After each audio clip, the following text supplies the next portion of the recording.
Selamat pagi, bertemu lagi dengan saya di pertemuan kali ini.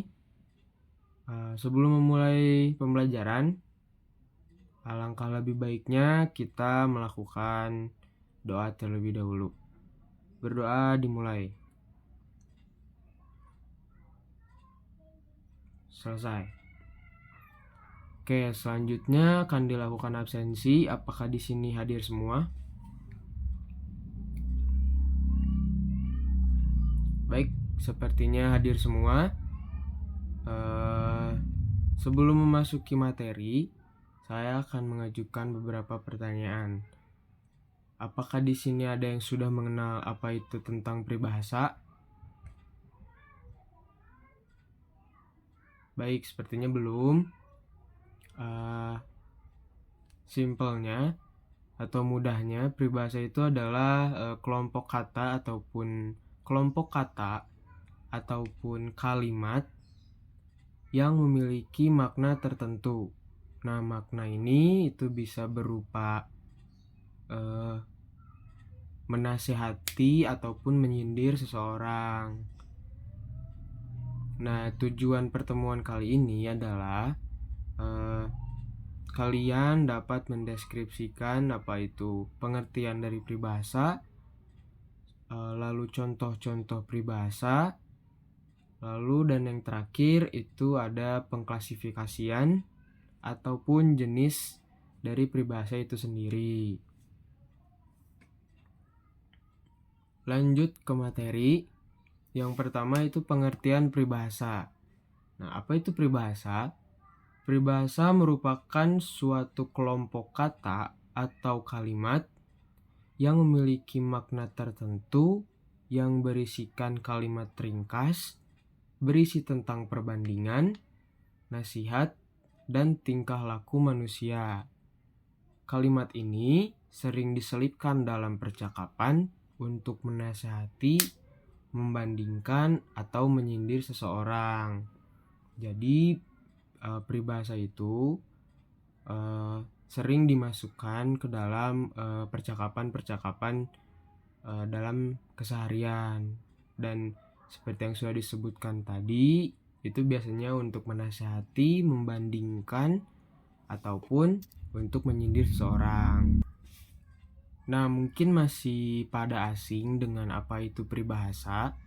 Di sini saya akan ngasih satu contoh agar kalian terbayang dengan apa itu peribahasa. Contohnya itu ada peribahasa ada gula, ada semut.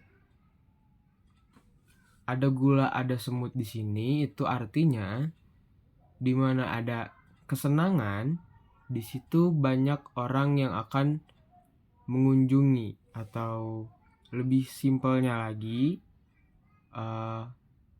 atau jika dijelaskan dalam peribahasa tersebut, semut itu kan suka menghampiri gula yang mungkin terjatuh di lantai. Nah, gula ini kita ibaratkan sebagai seseorang yang sedang dalam mungkin mempunyai banyak uang, seperti itu. Lalu semut di sini kita artikan sebagai orang-orang yang ingin menghampiri si gula tersebut. Nah, karena si satu orang ini itu mempunyai contoh di sini adalah uang, maka si para semut-semut ini menghampiri orang tersebut dengan niat untuk mungkin mau bekerja sama ataupun mengambil keuntungan dari si orang yang mempunyai uang tersebut. Oke, untuk contoh selanjutnya agar lebih jelas, itu ada gali lobang, tutup lobang. Nah, makna dari peribahasa ini adalah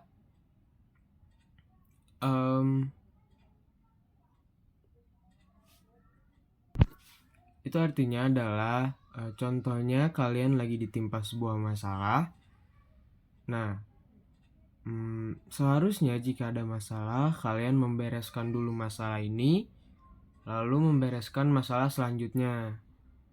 Namun dari makna peribahasa ini adalah kalian menutup sebuah masalah itu dengan masalah lain, yang berakibatkan masalah itu akan semakin menumpuk dan semakin membesar. Itu makna dari gali lubang, tutup lubang. Selanjutnya itu saya akan menjelaskan jenis-jenis peribahasa. Jenis-jenis peribahasa itu ada sekitar 6 jenis. Yang pertama ada kata hikmat, yang kedua ada perbilangan, yang ketiga ada bidalan, yang keempat ada pepatah, yang kelima ada perumpamaan, dan yang terakhir ada simpulan bahasa. Namun untuk pertemuan kali ini saya akan menjelaskan 2 jenis dari peribahasa saja. Untuk sisanya akan dijelaskan di pertemuan selanjutnya. Di pertemuan kali ini saya akan menjelaskan tentang jenis peribahasa, yaitu tentang yang kata hikmat dan perumpamaan. Untuk jenis peribahasa kata hikmat itu adalah kata peribahasa yang kata-katanya itu seperti kata-kata pujangga atau penyair, atau mungkin yang agak-agak puitis gitu peribahasanya tuh. Nah, si peribahasa dalam jenis kata hikmat ini itu dapat dijadikan pedoman hidup dan percakapan hidup. Dan bentuknya ringkas tetapi mempunyai maksud yang benar dan mendalam. Jadi walaupun ringkas tapi maknanya itu sangat mendalam untuk pedoman hidup kah, atau untuk untuk pedoman hidup gitu. Nah, untuk contohnya itu jangan pandang orang yang berkata, pandang apa yang ia kata. Makna dari peribahasa tersebut adalah simpelnya itu tidak usah membeda-bedakan orang gitu. Jadi jangan gara-gara orang tersebut terlihat jelek ataupun tidak berpenampilan menarik, kita sebagai manusia dengan mudahnya tidak mempercayai apa yang ia katakan, karena belum tentu dengan penampilannya itu mendeskripsikan apa yang keluar dari mulutnya. Seperti contoh yang tadi, walaupun ada orang yang mungkin berpenampilan kurang menarik, tapi jika apa yang ia keluarkan itu adalah suatu kebenaran, kita harus menyetujui jika itu adalah kebenaran. Sebaliknya, jika ada misalkan orang yang berpenampilan menarik, namun apa yang ia keluarkan dari mulutnya itu, apa yang ia katakan itu sebuah hal-hal yang palsu, maka jangan gara-gara penampilan dia kita mempercayai apa yang dia katakan. Padahal sebenarnya apa yang ia katakan itu adalah mungkin kebohongan, seperti itu. Yang kedua itu ada tentang yang jenis perumpamaan. Nah, di perumpamaan ini susunan kata-katanya itu indah dan juga ringkas, sama seperti yang kata hikmat tadi. Dan di peribahasa jenis ini itu biasanya dimulai dengan kata-kata bagai, ibarat, seperti, dan umpama. Nah, untuk contohnya itu bagai seperti ular kena palu.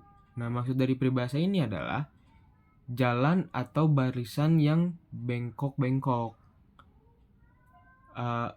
Kita tahu ular kan jalannya lurus ya, dan ketika kena palu ya si ular itu akan badannya itu akan berbelok-belok. Makanya maknanya jalan atau barisan yang bengkok. Untuk contoh lain mungkin bagai aur dengan tebing. Bagai air mungkin di sini. Itu tolong menolong antara satu sama lain, seperti itu.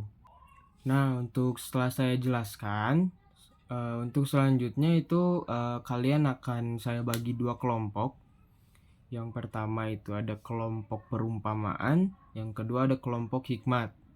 Nah, masing-masing dari kelompok itu akan saya berikan sebuah contoh peribahasa sesuai dengan jenisnya dan kalian harus mengidentifikasikan makna dari peribahasa yang sudah saya berikan.